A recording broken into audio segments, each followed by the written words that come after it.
पश्चिम बंगाल, खासकर कोलकाता के सोनागाछी जैसे इलाकों में एसआईआर यानी स्पेशल इंटेंसिव रिवीजन की प्रक्रिया शुरू होते ही कई अनसुनी आवाजें उठ रही हैं।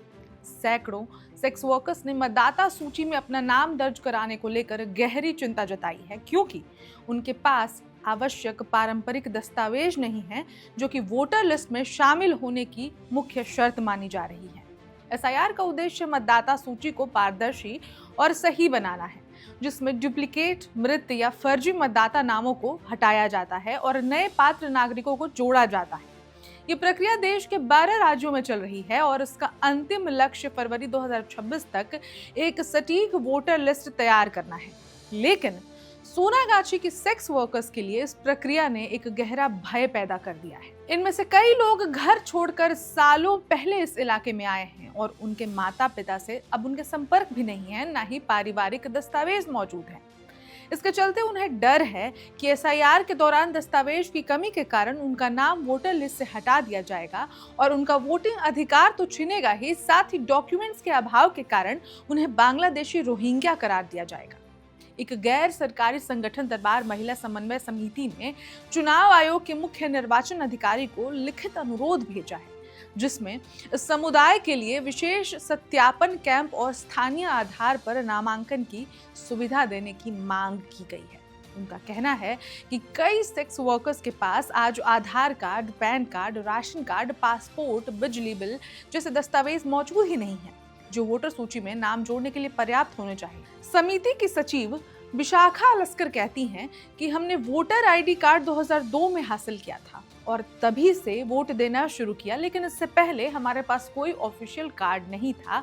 चूंकि नामांकन प्रक्रिया के लिए 2002 की सूची देखी जा रही है, कुछ हमारे नाम शायद पहले की लिस्ट में नहीं होंगे, इसलिए हम डरते हैं कि दस्तावेज की कमी के कारण हमारे वोटर नाम हट सकते हैं। इन चिंताओं के बीच सेक्स वर्कर्स का भावनात्मक दर्द गहरा है। उन्होंने जीवन की कठिन लड़ाइयां लड़ी हैं।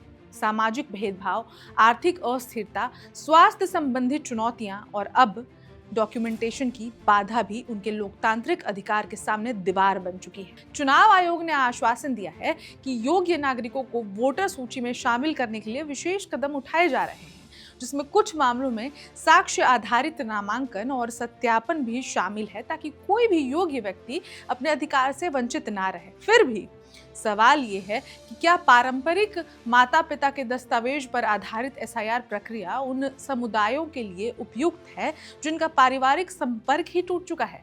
और क्या लोकतंत्र उन लोगों को समान रूप से ताकत देता है जिन्हें समाज ने पहले ही किनारे कर दिया है? इन सेक्स वर्कर्स की दुविधाएं सिर्फ एक वोटर आईडी से परे है।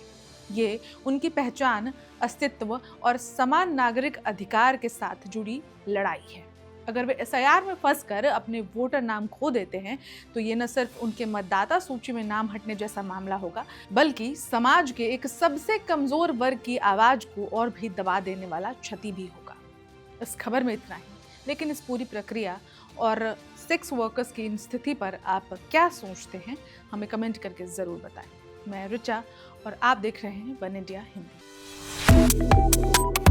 Subscribe to One India and never miss an update. Download the One India app now.